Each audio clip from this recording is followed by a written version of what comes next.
न बेवफा सनम दिहलु ऐसन जखम कोनो मरे हमसे ना भर पाई हो।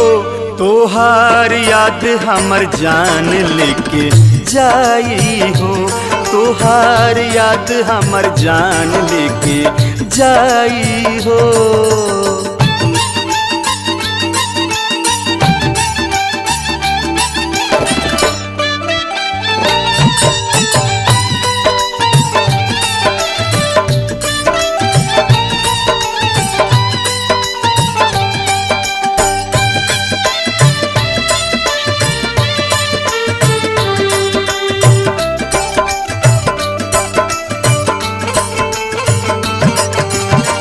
संगहि जिए मर के खैलू कसम हो, सातो जन्म ला